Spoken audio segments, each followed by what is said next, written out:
बघा मुंबईमधले सर्व नामवंत बैल असणार आहेत. कर्जत तालुक्यातील असेल म्हणजे अंबरनाथ तालुक्यातील असेल, पनवेल भागातील सर्व नामवंत महाराष्ट्रातले सर्वच्या सर्व नामवंत बैल या मैदानात पळण्यासाठी येणार आहेत. माझं म्हणण्याचा उद्देश आहे की जे कमेंट करतायत त्यांना माझं एकच सांगणं असणार आहे का तुम्ही एखाद्या टू व्हीलरचं मैदान आयोजित करा बरोबर. आणि तुम्ही ते सक्सेस करून दाखवा. जे करतायत त्यांना कुठेतरी पाठीमागे खेचण्यासाठी तुम्ही कमेंट करताय, हे फार चुकीचं आहे. आणि आम्ही पण त्या कमेंट करणाऱ्यांना हा मैदान सक्सेस करून उत्तर देणार आहे. सरदार शेठ बद्दल आम्ही जर वावा केली तर लोक म्हणतील का स्वतःची स्वतः वावा करून घेतील. जे गाडा मालक आहेत अखंड मुंबईमधले जे गाडा मालक आहेत त्यांना देखील माहिती आहे का सरदार शेठ काय चीज आहे. आणि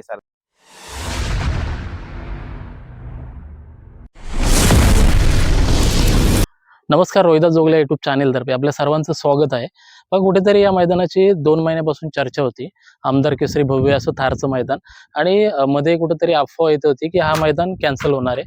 तर नक्कीच या मैदानामध्ये बक्षीस स्वरूप असेल, त्याचप्रमाणे किती गाड्यांची नोंद झाली, इतर देखील महत्त्वाची फायनल अपडेट आपल्याला या मुलाखतीच्या माध्यमाद्वारे मिळणार आहे. तर नक्कीच या व्हिडिओ आपला जास्त वेळ न घेता व्हिडिओला आपण सुरुवात करतोय. आणि मैदानाचं जे काम आहे मागच्या बाजूला आपण बघू शकता की एक 2 दिवसामध्ये फायनल मैदानाचं काम होईलच. तर नक्कीच आपल्या समवेत प्रफुल्ल शेठ ठाणगे मैदानावरती उपस्थित आहे. त्यांच्यासोबत आपण जी काही महत्त्वाची अपडेट घेतोय त्यांच्यातर्फे, तर नक्कीच व्हिडिओला सुरुवात करतोय.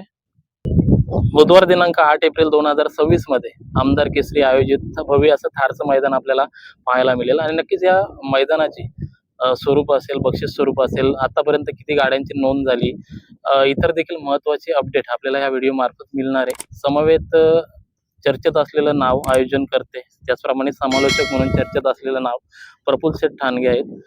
नक्कीच आपण या मैदानाविषयी आढावा घेतोय थोडक्यात. दादा नमस्कार. नमस्कार. बघा, कुठेतरी या मैदानाची ना कमेंट्सद्वारे असेल, प्रेक्षकांकडून काही माहिती येत होती की हा मैदान कॅन्सल झालेला आहे. तर या संदर्भात आपण काय मत व्यक्त कराल? नमस्कार. सर्वप्रथम सर्व प्रेक्षकांचं मी तुमच्या युट्यूब चॅनेल मार्फत आमदार केसरीच्या येणाऱ्या मैदानामध्ये सहर्ष स्वागत करतो.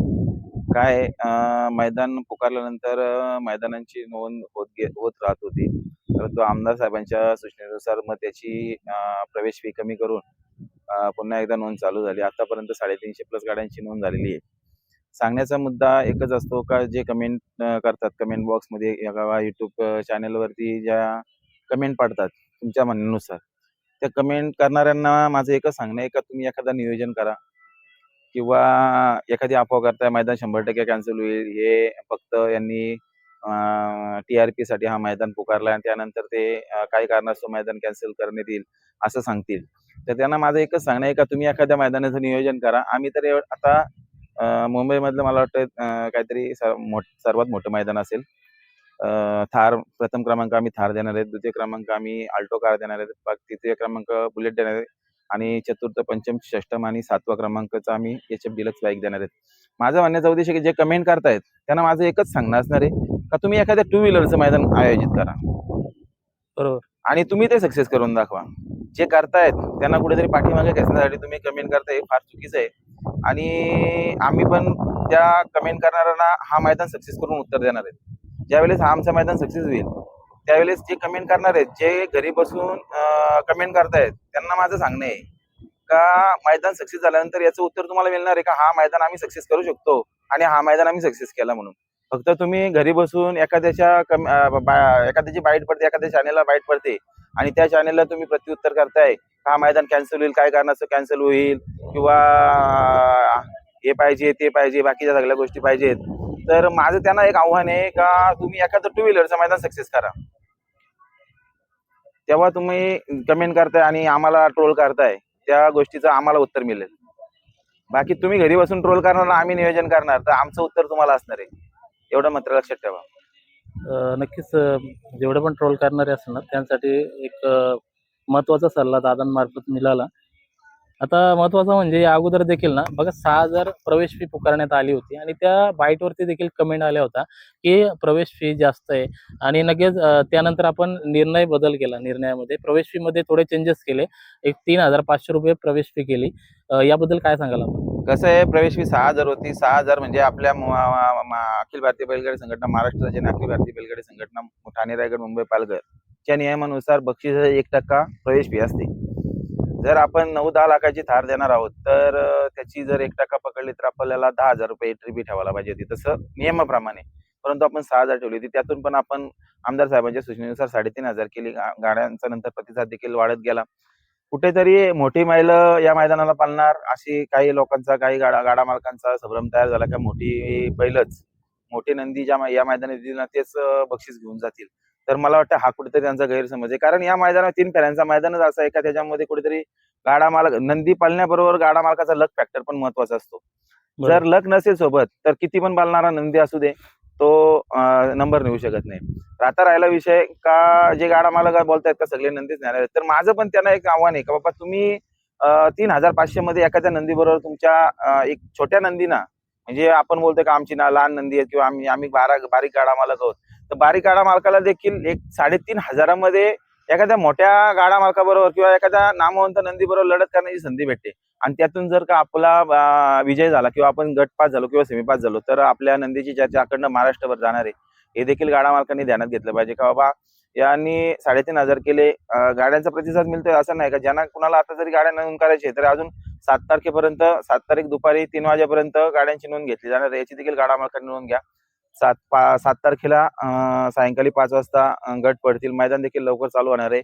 आणि ज्या पहिल्या गटात म्हणजे पहिल्या 10 गटात गाड्या पळणार आहेत त्यांना विनंती असेल का जो आम्ही टाइम दिला 8 वाजताचा, त्या 8 वाजेच्या आतमध्ये आपण पहिला झेंडा पडणार आहे. त्यामुळे लवकरात लवकर येऊन गाडा मालकांनी आयोजन कमिटीला सहकार्य करावं. की आतापर्यंत किती गाड्यांची नोंद झाली? आतापर्यंत 350 गाड्यांची नोंद झाली. या मैदानाचे मुख्य आयोजक म्हणून अजित शेठ जाधव असतील किंवा दगडू बैलाचे मालक नितीन शेठ भडेकर असतील यांच्या माध्यमातून हा मैदान पूर्ण होणार आहे. आणि आतापर्यंत 350 आणि अजूनही गाड्यांची नोंद होतच राहणार आहे. अजूनही गाडा मालकांना आव्हान असेल की लवकरात लवकर आपण गाड्यांची नोंद करून आपला प्रवेश निश्चित करून घ्या. आपल्या जरी छोटे गाडा मालक आपण जरी बोलत असाल का छोटे गाडा मालक आहेत, आम्ही आमची नंदी तिथे हे करणार नाही. तर माझं त्यांना आव्हान आहे का 3,500 मध्ये तुम्ही एखाद्या मोठ्या नंदीबरोबर लढत करायला तुम्हाला संधी भेटणार आहे. बिनजोडचा तर खेळ आपल्या इथे चालूच असतो. परंतु आता जे काही नामवंत बैल या मैदानात पाळणार आहेत त्यांच्याबरोबर लढत करण्याची संधी 3,500 उपलब्ध आहे. आणि या संधीचं सोनं जर झालं तर आपलं नाव देखील अखंड महाराष्ट्रात चर्चेत राहील. याची देखील गाडा मालकांनी नोंद घ्या. लाईव्ह लॉट्स कधी असणार आहेत? लाईव्ह लॉट्स 7 तारखेला सायंकाळी 5 वाजता लाईव्ह लॉट्स चालू होती 7X लाईव्ह वरती. तशी लिंक गाडा मालकांना टाकण्यात येईल. याची देखील गाडा मालकांनी नोंद घ्या. ओके. आता महत्त्वाचं म्हणजे बघा, प्रवेश फी देखील आपण कमी केलेली आहे. प्रवेश फी 6,000 वरून 3,500 केली. आता बक्षिसामध्ये काय बदल झालेत? बक्षिसामध्ये बदल झाला तर बक्षीस आपण अगोदर आपण 9 बक्षीस देणार होतो. तर गाड्यांची नोंद पाहता आपण 2 बक्षिसं पाठीमागची कमी केलेली आहेत. 2 गाड्या टू व्हीलर HF कमी केल्यात. आणि बाकी थार आहे ती 1 नंबरची आहे, अल्टो कार आहे, बुलेट आहे. बाकी 4 म्हणजे आता जी 9 बक्षीस होती त्या ठिकाणी आपण 7 बक्षिसं देणार आहोत. आता लाईव्ह संदर्भात सांगा ना. आता 7X लाईव्ह आता P3 लाईव्ह आहे. P3 लाईव्ह बरोबर 7X लाईव्ह 2 लाईव्हच्या माध्यमातून या मैदानाचं कव्हरेज होणार आहे. घाटावरून P3 लाईव्ह पवन यादवचं लाईव्ह आहे. आणि त्यांनी देखील बैलगाडी क्षेत्रामध्ये भरपूर सारं नाव कमवलेलं आहे. आणि त्याच्या सोबतीला 7X लाईव्ह दोन्ही एकत्र मिळून काम करणार आहेत आणि लाईव्ह प्रेक्षेपण आपल्याला पाहायला मिळणार आहे. ओके. बघा, महत्त्वाचं म्हणजे आता या अगोदर देखील आपण माहिती दिली होती की मैदान या अगोदर झालेत, सेम पल्ला असणार आहे. तरी पण काही नवीन प्रेक्षक असतात, बाईट बघत असतात, त्यांना म्हणजे पल्ला किती अंतराचा आहे? पल्ला रुंदीचा 1,000 फुटाचा पल्ला आहे. पहिल्यामध्ये कुठल्याही प्रकारचं कमी केलेलं नाही. 1,000 पेक्षा पण जास्त होईल. याची नोंद घ्या आणि लवकरात लवकर या. फक्त गाडा मालकांना विनंती राहील, भरपूर सारी गर्दी राहणार. प्रेक्षकांना देखील विनंती राहणार आहे की भरपूर सारे नामवंत बैल आजच्या या 8 तारखेच्या मैदानात दाखल होणार आहेत. आपण स्वतःची काळजी घ्या. तसे आपल्याला कुणाला ॲम्ब्युलन्समध्ये दवाखान्यात नेण्याची वेळ येणार नाही आयोजकांच्या वरती.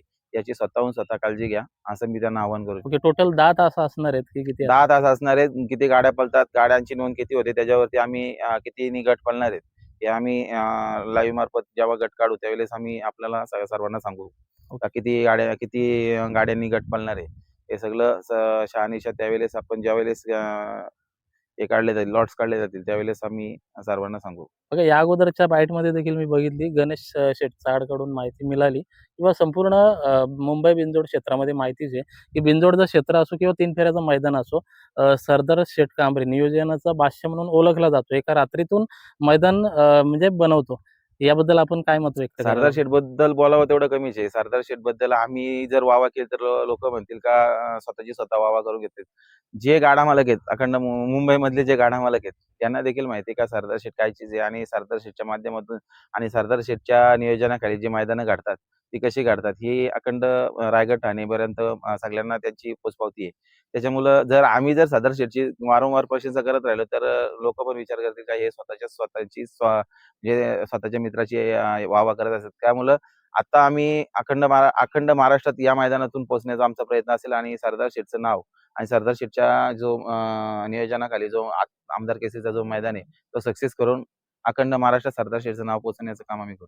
बघा सुट्टी पंच असेल, झेंडा पंच असेल, यामध्ये काही बदल पाहायला मिळतील का नाही, यावेळेस? सुट्टी मोठं पंच जे मैदान. मागचे 2 मैदानावर होते ते सर्व सेम राहणार आहे. नियम देखील तेच राहणार आहे. याची पावती त्याचा एकतरी बैल जर वरून घाटावरून बैल येणार असेल, तर तुम्ही त्याच्या नावाचं बॅनर 1 दिवस अगोदर वरिष्ठ कमिटीच्या ग्रुपला टाकणं किंवा आयोजकांना टाकून देणं आहे, का बाबा हा बैल यांच्या नावाने पळणार आहे.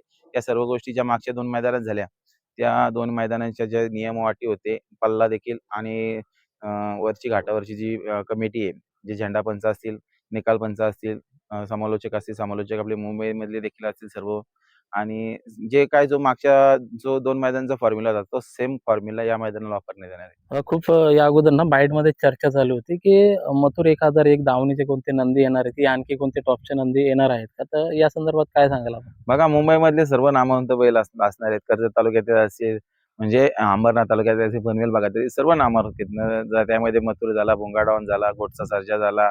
त्यानंतर आता सचिन शेटकर यांनी लखन उतरवलाय. संभाजीनगरचे जे नंदी असतील ते नंदी सचिन, लक्ष्या असेल, बकासूर असेल, हे सारे भरपूर सारे आपला सोनू शेठचा सिकंदर असेल, आकाश कडेचा सम्राट असेल, सगळे नितीन शेठचा दगडू असेल, म्हणजे सर्वच्या सर्व सगळ्यांची नावं घेता येत नाही. परंतु सर्वच्या सर्व मुंबईतले, महाराष्ट्रातले, अखंड महाराष्ट्रातले सर्वच्या सर्व नामवंत बैल या मैदानात पळण्यासाठी येणार आहेत. तर प्रेक्षकांना एक विनंती राहणार आहे की आपण स्वतःचा जीव वाचवून मैदानाची मजा घ्या. कुठल्याही प्रकारचा आम्हाला त्रास होणार नाही याची देखील दक्षता घ्या. बघा या अगोदरचे देखील जेवढे मैदान झाले ना, ते आर्थिक स्वरूपात झाले आणि आता एक गाड्यांच्या स्वरूपात हे मैदान होतंय. या दोघांमधील आपल्याला काय चॅलेंज वाटतं? म्हणजे काय फरक वाटतोय नोंदणी संदर्भात? भरपूर सारा चॅलेंज होतो. या मैदानाचा चॅलेंज म्हणजे भरपूर चॅलेंज झालेलं आहे या मैदानात. हा मैदान ट्रोल देखील तेवढ्याच प्रमाणात झालेला आहे. पण आमची देखील जिद्द होती. आम्ही शेवटपर्यंत पाठण टेकली नाही. मैदान घडवायचं म्हणजे घडवायचं ही जिद्द होती आणि ती जिद्द येत्या 8 तारखेला पूर्ण होणार आहे. अ, अ, आर्थिक स्वरूपातलं मैदान त्यामध्ये एंट्री फी देखील ₹1000-1500 असेल. त्याच्यामुळे म्हणजे साध्यातल्या साधा गाडा देखील पळण्यासाठी उत्सुक असतो. परंतु लोकांचा तुम्हाला मगाशी सांगितल्याप्रमाणे लोकांचा भ्रम आहे का बाबा जे नामवंत बैल आहेत, जे 1 नंबरचे बैल आहेत तेच या मैदानाची फायनल नेतील. पण मी पण गाडा मालकांना अजून एकदा आवाहन करतो का या मैदानामध्ये बैलांच्या पलाबरोबर त्या गाडा मालकाचा लक फॅक्टर हा देखील असला पाहिजे तरच तो नंदी 1 नंबर नेईल. जर लक फॅक्टर त्याच्यासोबत नसेल तर साध्यातला साधा शेतकरी गाडा मालक देखील या मैदानाचा 1 नंबरचा मानकरी होऊ शकतो. बघा या अगोदर जेवढे मैदानं झालं, वेगळं मैदान आहे, मोठा मैदान आहे महाराष्ट्रामधील.